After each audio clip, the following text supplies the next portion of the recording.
Graça e paz, queridos irmãos, amigos que nos acompanham no WhatsApp, Pastor Silas Rebouças Nobre. Hoje nós fazemos uma meditação com o título Impossível. O texto sugerido é o de Josué, capítulo 3, verso 14 ao verso 17. E essa passagem é aquela passagem que o povo se depara diante do Rio Jordão, na fronteira. Agora, para adentrar na Terra Prometida, era só atravessar o Rio Jordão. Mas a situação estava humanamente impossível. Bom, quem não conhece essa expressão ou não experimenta no dia a dia essa expressão e conclusão? Isto é impossível.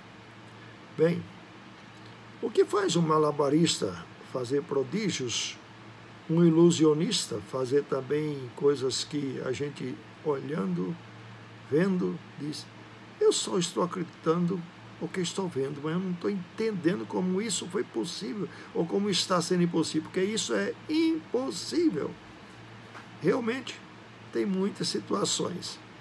O que faz um atleta vencer seus próprios recordes ou recordes que outrora pareciam que não era impossível ser ultrapassados? Claro, muita gente faz isso, evidentemente, através de uma preparação e um grande treinamento. Agora, vamos nos ater ao texto e vamos recordar o texto. O povo de Israel, que saíra do Egito há cerca de 40 anos atrás, havia passado por muitas situações, mas no começo ainda da sua peregrinação, eles atravessaram o Mar Vermelho a pé enxuto. Foi um grande milagre de Deus para aquele momento. Acontece que agora era uma nova geração que estava diante de uma grande dificuldade, um grande obstáculo, que era atravessar o Rio Jordão. Talvez você diga assim, mas o Rio Jordão não é um rio grande, não é um rio caudaloso, não é um rio largo. Evidentemente, grande parte dos lugares e também em grande parte dos dias do ano, isso é verdade. Mas acontece que o Rio Jordão passa por dias de enchentes, tem período de enchentes, que era o caso, estava na época de enchentes. Portanto, o rio estava largo e profundo. Bom, eu conheço algumas situações viajando pelo Nordeste do Brasil, onde às vezes a gente passa numa estrada e atravessa uma ponte que diz ponte sobre o rio tal. Se você parar o carro, ou se você der uma olhada, mesmo discretamente para a direita ou para a esquerda, você diz assim, mas que rio é esse? Realmente, existe no Nordeste muitos rios temporários. O Rio Jordão não é um rio temporário, ou seja, ele não deixa de existir, ele sempre existe, mas tem época que ele é realmente, a dificuldade é muito grande para transportá-lo sem ponte ou sem um mecanismo que o faça flutuar. Essa era a situação. E essa nova geração, certamente quase todos não haviam passado pelo Mar Vermelho a pé enxuto. Mas eles sabiam dessa história. Como diz um dos salmos da palavra de Deus, o que ouvimos e aprendemos, o que nos contaram os nossos pais, não encobriremos aos nossos filhos. Contaremos a futuras gerações os louvores do Senhor e o que Ele fez e as maravilhas que fez. O seu poder. Bom, eles tinham, mesmo que não tivessem no passado a pé enxuto no Mar Vermelho, eles sabiam que isso tinha acontecido com seus pais, com a geração anterior. Então, a dificuldade era grande e Deus deu uma instrução a Josué. O que eu acho interessante nessa instrução que Deus deu para Josué e Josué repassou para o povo, é o que está no versículo 5 de Josué, capítulo 3, quando Josué diz ao povo, santificai-vos, porque amanhã o Senhor fará maravilha no meio de vós. Oh, maravilha! Santificai-vos. Isso é não apenas uma ordem, mas é também como que uma coisa um tanto condicional, ou seja, vocês não vão treinar, mas vocês precisam crer. Então as instruções foram dadas a Josué para que os sacerdotes fossem na frente carregando a Arca da Aliança. E quando chegasse à beira do rio, mesmo que chegasse a molhar a ponta dos seus pés, não temessem, avancem, pois o Senhor fará abrir o rio em duas partes. E realmente isto aconteceu.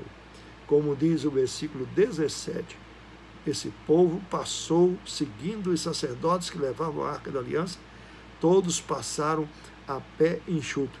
E aonde exatamente o lugar que isso aconteceu? De frente à cidade de Jericó, que seria o próximo desafio que eles tinham de enfrentar. Mas ali está então o socorro de Deus, aquilo que é aparentemente impossível aos homens, não é isso que Deus revela, porque nada para Deus é impossível. Lembrando a palavra de Deus em Jeremias 32, 27, que diz: eu sou o Senhor, Deus de toda a humanidade. Há alguma coisa impossível demais para mim? Maravilha! Como Deus é único, como Deus é incomparável, como Deus tem os seus atributos, e entre os seus atributos Ele é imutável. Oh, queridos, ontem, hoje e sempre, Ele é o mesmo. Ele fez, faz e fará sempre maravilhas e coisas impossíveis para a glória e louvor do seu nome. Portanto, cada vez que a minha fé, a sua fé, a nossa fé for provada, Deus está nos dando a chance de crescer um pouco mais, de perceber que na sua matemática é diferente da matemática dos homens, que Deus não está reduzido a tempo e a espaço, e não há nada que Ele lhe seja impossível de fazer. Uma coisa que é impossível para Deus não fazer, é a linguagem humana, é verdade, por exemplo, Deus não muda. Isso é impossível. Deus não mente. Isso é impossível. E assim, outras categorias podem revelar esse caráter santo, soberano, esse caráter augusto, que é o caráter de Deus. Nós precisamos aprender a andar com Deus, assim como um atleta que precisa exercitar diariamente e procurar vencer os obstáculos e os próprios recordes. Assim também nós precisamos andar pela fé, olhando para Deus, não para as dificuldades, não para o tamanho dos empecilhos, porque não há problema maior do que Deus. Não há problema que Deus não vença. Ele tem o tempo dele, tem a forma dele, o que ele quer fazer por seu intermédio, por meu intermédio, é que você creia.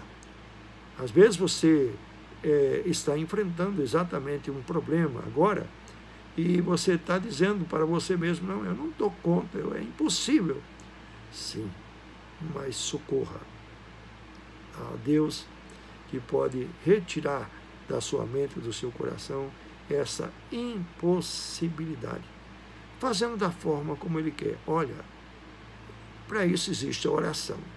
Não que a oração mude os propósitos de Deus, mas a oração deve mudar a gente que ora diante dos propósitos de Deus e seguir os propósitos de Deus, porque os propósitos de Deus são infalíveis.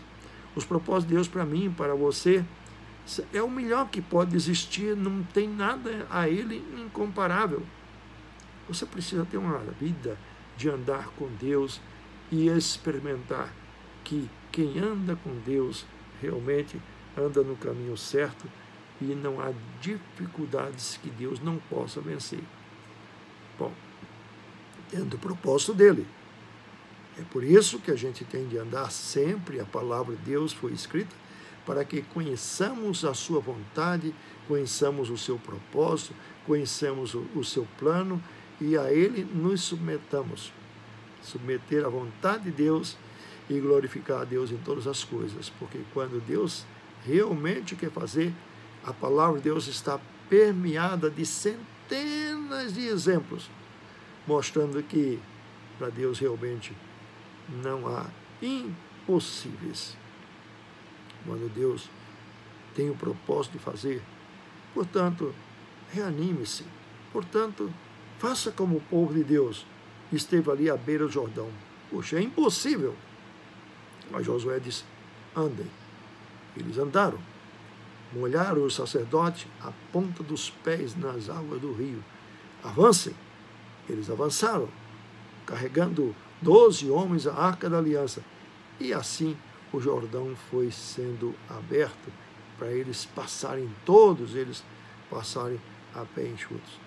Deus tem maravilhas para fazer na sua vida ainda, meu prezado ouvinte, meu prezado amigo, pessoa que nos escuta, que nos vê nessa mensagem, e certamente essa mensagem é para te fortalecer e para você conhecer o grande Deus que é o nosso Deus. A Ele não há impossíveis. Os impossíveis dos homens são possíveis para Deus. Não há limite. Deus abençoe. Até uma próxima com a graça do Senhor. Amém.